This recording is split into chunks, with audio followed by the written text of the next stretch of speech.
Chris, Claire, thanks so much for joining us inside the Ice House. It's great to be here. So for over 2 centuries, the Hartford has been a trusted source of support, guiding customers through both challenges and triumphs. So Chris, as you reflect on the first few months of 2025, with this reputation in mind, how would you just sort of assess the company's position in the insurance industry and its outlook for the rest of the year? Well, thank you for the question. Again, it's a pleasure to be here. You succinctly described the Hartford's over 215-year history and sort of what we stand for: trust, confidence, resiliency, and our business model, I think, is quite durable these days. We're focused on the property casualty industry and the benefits business, both in property casualty, commercial businesses, and personal insurance. And then in our benefits business, think in terms of benefits that are offered through the worksite. So our outlook is actually quite bullish as we look into 2025, and there's a lot of uncertainty out there, as I know but generally we're still pretty sanguine about the operating environment. And I always try to say is that when the economy is good, it's good for the Hartford. It's good for our businesses. It's good for our shareholders. It's good for our employees and our communities.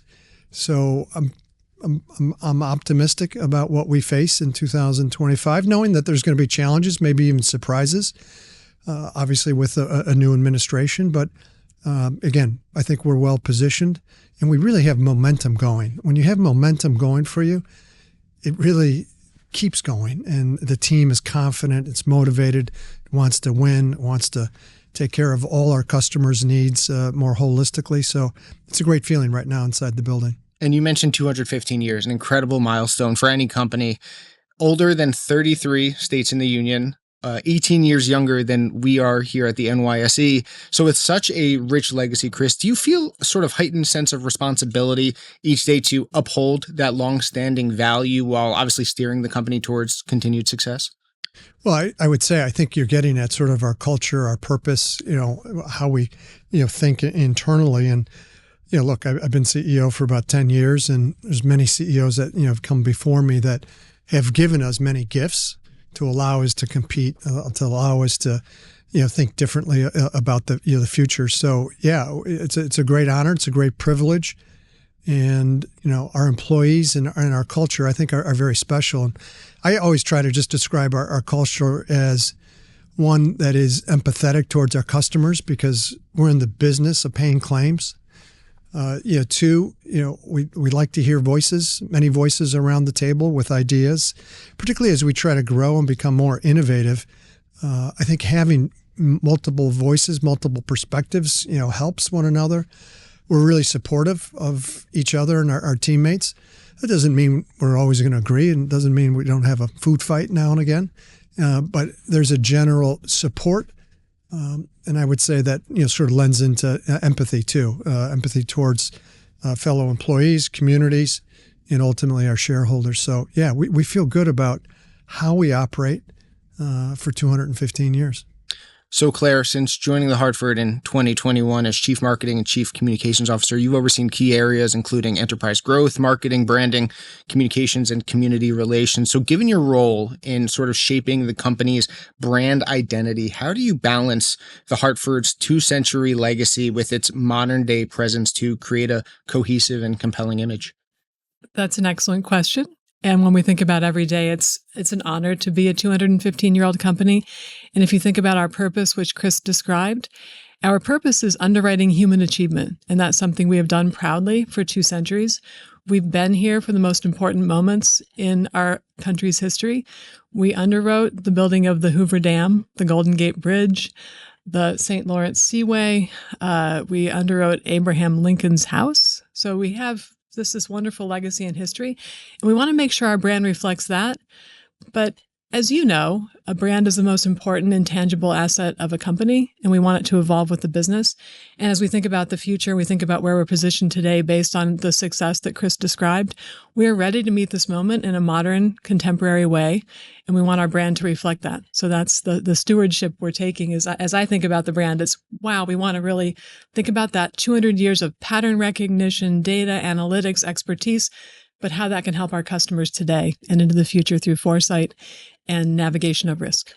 And the Hartford team obviously here at the NYSE to celebrate the launch of a rebranding and evolution of the iconic logo that we all recognize. So Claire, can you just walk us through the thought process behind the transformation from the colors to the font to preserving the signature stag? How did you and your team approach designing this new logo?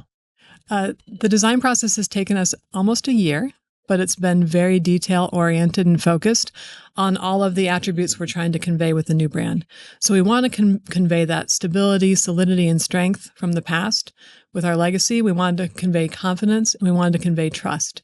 And if you think about the logo that we've created, the logo mark is a little bit different. It draws from the iconic stag and brings that stag forward as that sign of strength, that sign of confidence, that sign of resilience that's been with us in our logo since 1861.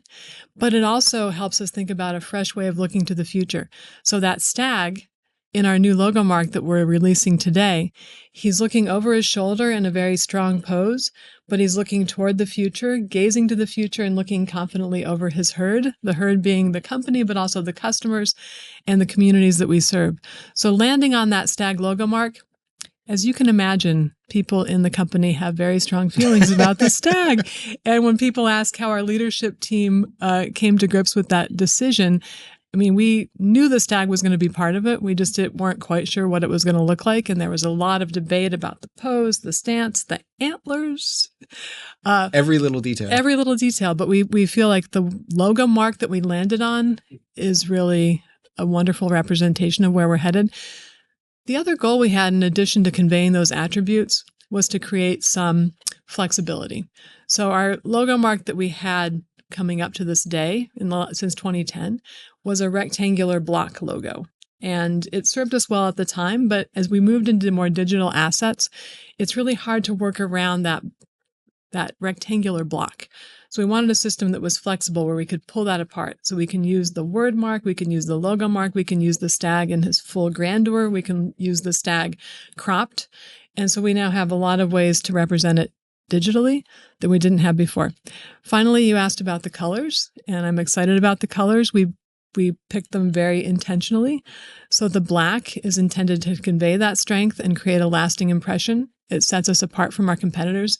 If you look at the insurance industry logo mark sort of universe, there are a lot of them in the blue family, and at least in the Western world. In the Eastern world, there's a little bit more red, but this black stands apart, and we believe it's bold. We also have in our color palette the color claret, which is a slightly more modern representation of the maroon that we've had in the past, but it brings forward legacy. And then we also have a new color, which is fuchsia, which is meant to convey energy and modernity, which I'm modeling today. Chris is modeling the claret and the fuchsia in his time, but we really want the color palette to reflect all those different traits. Last but not least, the font, which is called Trust. We were so excited because insurance as an industry is all about trust, and our company is really trying to be the most trusted insurer with our customers. And so that there was literally a font called Trust, got us excited. That no one else was using it got us even more excited because it's relatively new. It was inspired by the wording on the back of a coin. And it says, "In God we trust," and that font was the inspiration for it, but it's been streamlined, modernized, and we're using it now as our primary font. And that's more than you wanted to know about our brand. No, that is great. It's really interesting. And I think very insightful to sort of hear about all the little details that go into a logo, whether it is the font, whether it is the colors. You mentioned fuchsia and claret. I guess I'm representing the signature black, so there you go. And the warm gray that's in the background. Love it. 100%. But it really is interesting to sort of hear all the little details that I think a lot of people don't necessarily think about when they just see a logo. But obviously the behind the scenes of it is so insightful, and you really have to focus on every little bit and every little piece. Well, and I will say that our CEO compelled us to be very intentional about every decision. When we recommended a stag, he said, "Why is it facing that way?" And we really got into the details, and it was fun. The nose. You were very particular about the nose. Yeah. Like I said, every little He's detail. got a great nose, but it used to look like a teacup. Yeah. Again, every little detail, though. Every little detail matters. And Chris, look, the business landscape, it's constantly evolving, right? From the rapid integration of AI to shifting needs of consumers and employees. So as companies adapt, obviously their brands must sort of adapt with them. But why now? Why 2025 to make this decision? Could have been last year, could have been the year before. Why 2025 to go through with this rebranding? Yeah, I think, if you look sort of at our history and where we are today, we're intentionally pivoting to be more of a growth-orientated, innovative company. I think we've done great things in the past, but as we think about our economy, as we think about our country, as we think about the world, we want to lead. We want to be that trusted leader that our brand stands for, and with other dimensions too. But it's part of our strategy, and we wanted to have the brand come along with our strategic orientation. And as Claire said, in my own words, we're taking the best of the past and the history, maintaining our image with the stag. But we're also in a digital age that gives us greater flexibility with a color pattern that I think is regal, royal, pretty cool looking in other ways. So those are some of the reasons why now, and it's because we're a leader and in a digital age, and we ultimately want to have a brand that sort of reflects where we are today. But more importantly, as Claire talked about, looking over the herd, our customer centricity is forefront in our minds these days, with products, with technology, with risk solutions, with resiliency. And so to have the brand ultimately focused on that customer orientation, I think is also a very, very powerful message. Can I add something here? Sure. Because I think Chris is being very modest when you think about his tenure as our CEO. And when the logo mark that we had prior to today was really reflective of 2010 when we created it, which was a very different time for the company, for the industry, for the country. And it signified blue skies. There's literally blue in that logo, and the stag is looking forward. But over the last 10 years, Chris has fundamentally reshaped the business. He's taken on some acquisitions of new companies and capabilities that help us meet the moment very, very differently, and divested of other more volatile lines of business that are not part of our business mix today.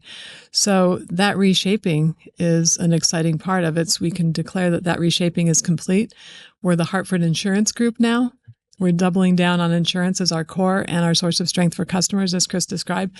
But I want him to get credit for that reshaping, and that helped lead up to this moment. Absolutely. So as part of the brand refresh, the Hartford's increasing annual philanthropy spending by over 30%. It comes really in two main focus areas. One, supporting small business and revitalizing main streets nationwide. And of course, the other, helping to support mental health.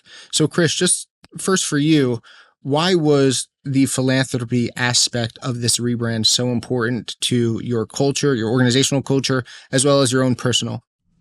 Well, I would say, again, our employees are very generous with their time, their resources, their talents in giving back to communities, giving back to organizations.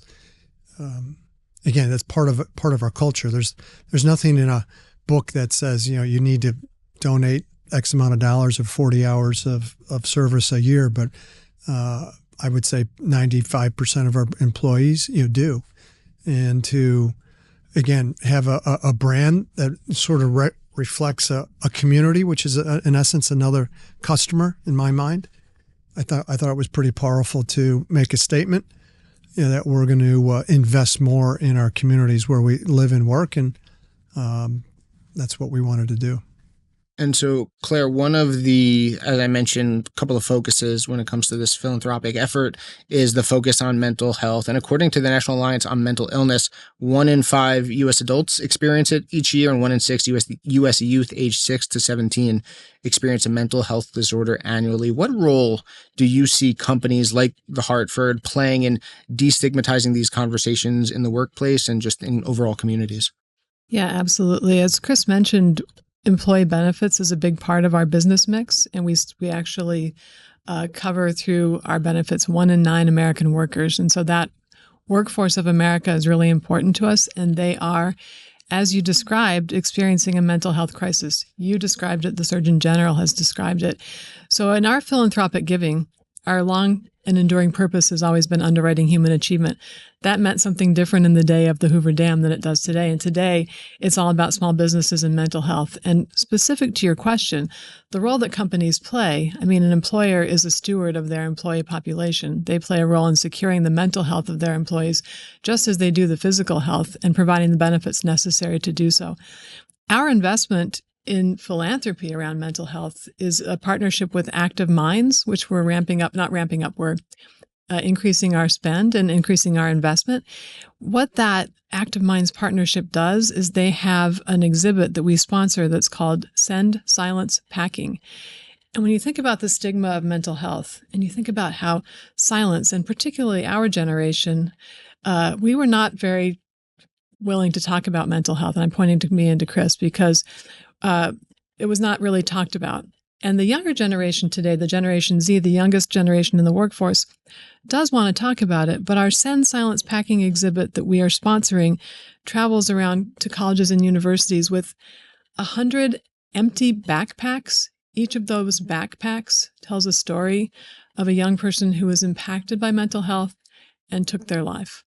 And the idea of sending silence packing means we don't want there to be silence. We want to bring these questions and concerns and the reality of mental health into the open so that we can shine a light on it. And when people talk about it, they're able to address it and they're able to take tangible steps. So that's our intention with that partnership.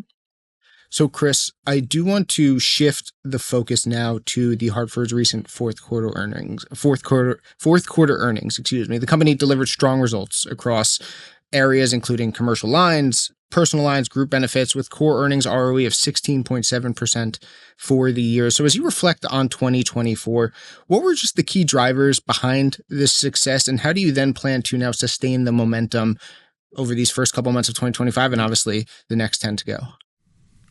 Well, yeah, I think you're right. Fourth quarter and the full year, the full year was equally impressive, numbers from a performance side where you want to look at it on a ROE basis, a top line growth, earnings per share was up 16%, core earnings on a dollar basis was up 11%. All our businesses virtually grew in the double digit range, benefits maybe a little smaller. We purchased 1.5 billion shares. Paid out about $550 million in dividends. So, yeah, I think our shareholders are generally pleased. And I mean, if like anything in business, it's not one thing. It's accumulation of things you've done, over a longer period of time. But I think we've had a building and investing mindset, primarily in technology, primarily in underwriting tools, primarily in distribution. We've done some acquisitions, over the years. But I think we've modernized our platform to really take advantage of differentiating ourselves in the marketplace. And I'll give you just a couple examples. Our small business unit, is the leader, undisputed. And it's really because we've invested consistently in that business over the last 10 years. First in modernizing some core platforms, then on digital, then on data science, then on claims, and now we have plans, particularly in the Gen AI area, to continue to invest and differentiate ourselves there. And our agents, our brokers that represent us on a daily basis, just absolutely love, what we're doing, and we're just capturing more market share. Likewise, in our middle market and in our global specialty, businesses, which are aligned more towards bigger organizations, bigger businesses. We've worked hard on tools there from an underwriting side to give our underwriters more modern tools to make decisions more timely, more accurately, to interface with our agents and brokers, because speed counts. If you could be first to the finish line, you generally could win. Mm-hmm. So those are just a couple examples of what we have tried to do, and then all the intangible stuff. We're talking about the brand. We're talking about sort of our image. We're talking about sort of the trust that we still really benefit from these days. And I think the greatest compliment that anyone can give us, and I hear it many times from our agents and brokers, is we just like doing business with you. You're easy. You're fair. You're honest. You're trustworthy. and we want to do more business with you. So that's a culmination of 10, 15 years of hard work to put ourselves in this way. But the team and our entire organization of 20,000 employees loves winning, wants to continue, doing what we're doing and building new products for the futures. Risks are emerging all the time, particularly in, say, the energy area. Energy is going through a lot of change, so we want to be front and center on providing those risk products, for the future. Or we're rolling out a new cyber product. Cybersecurity is first and foremost on a lot of small businesses and individuals. So we are, slowly, thoughtfully, dipping our toes into some of these newer areas where we need to evolve our product set and our risk-taking skills as the world changes and as customers change. So during your remarks, you also highlighted the Hartford's commitment to advancing its growth and innovation strategy and focusing on accelerating your competitive advantage through technology, data science, and an experienced workforce.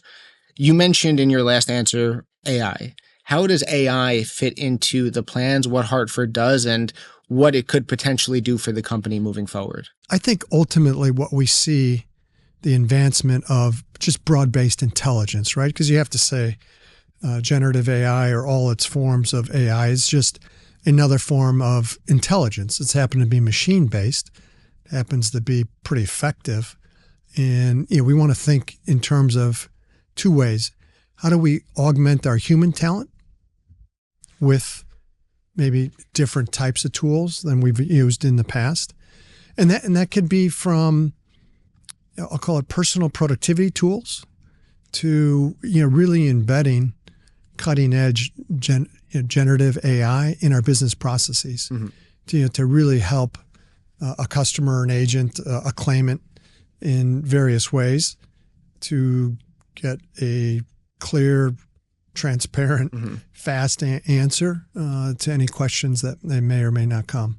So think in terms of how do we embed brand new technology into our core processes over a period of time.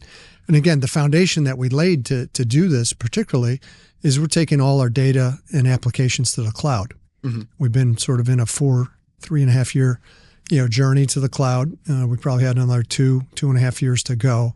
But again, we think that will give us ultimate competitive advantages when we have an ecosystem that is based in the cloud, where there's more innovation, there's more security, and more opportunities, to really differentiate ourselves. So those are some of the things that we're thinking of, and stay tuned. We'll tell you when we roll things out. We'll be on the lookout. I know that for sure. So Claire, while AI obviously presents significant opportunities, it also brings concerns around its responsible and ethical use. So how is the Hartford balancing and getting its message out surrounding customer excitement with also these challenges and the need to ensure that when you're using AI, you're using it safe and transparently?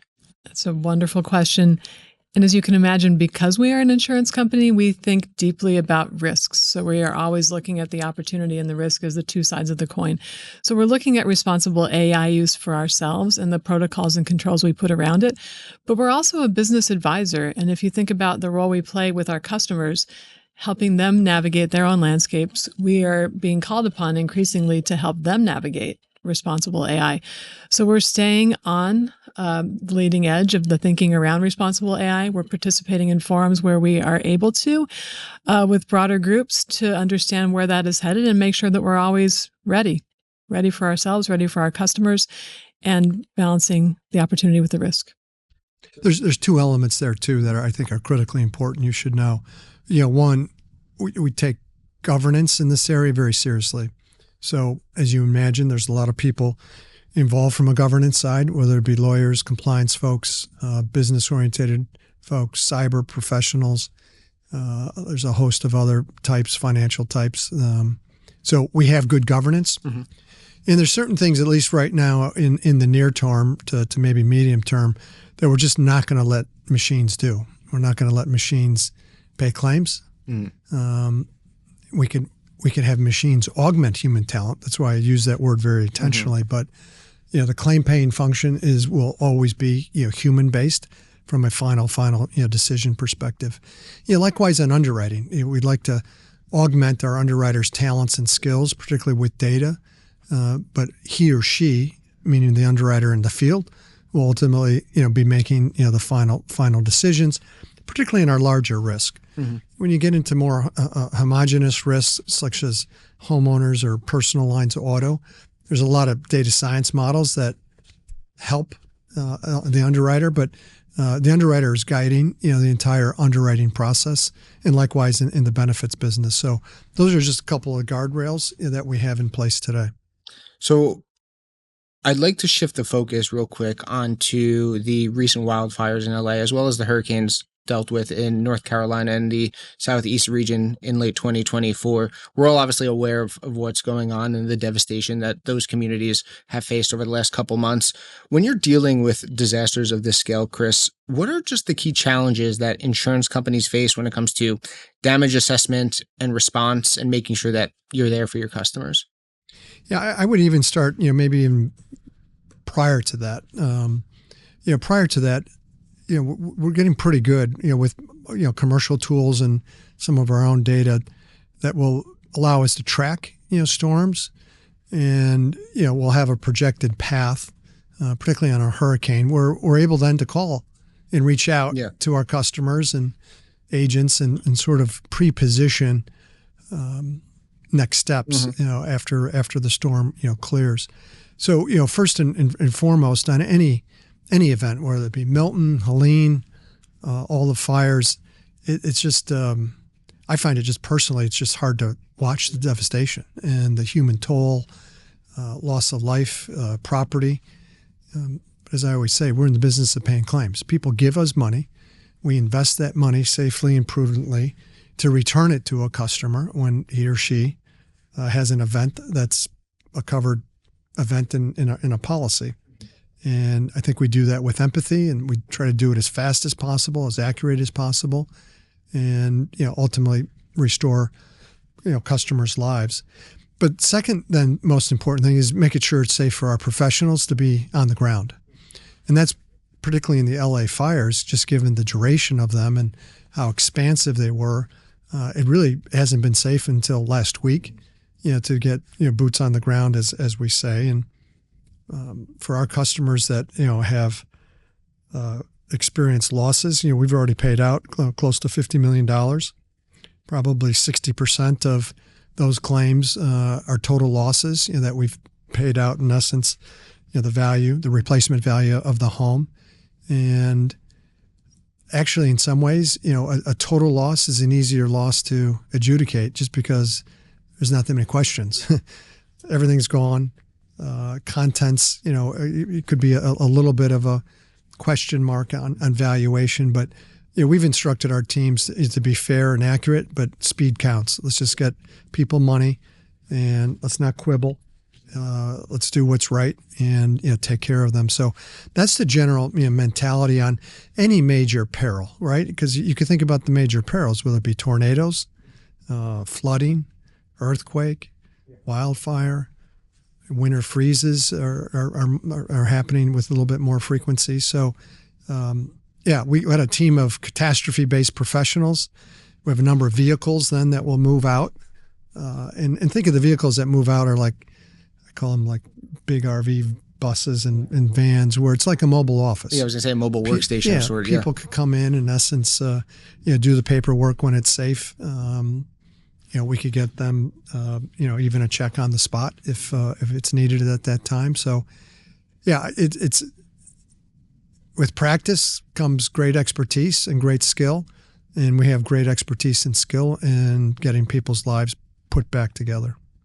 So, Chris, as of February 1st, Mo Tooker stepped into the role of company president. What unique strengths and vision will he bring to the role, and how is his appointment positioning the Hartford for continued success? Yeah, that's a great question. I have the utmost confidence in Mo, and I would describe him as a underwriter by trade, which is important, given we're in the underwriting business.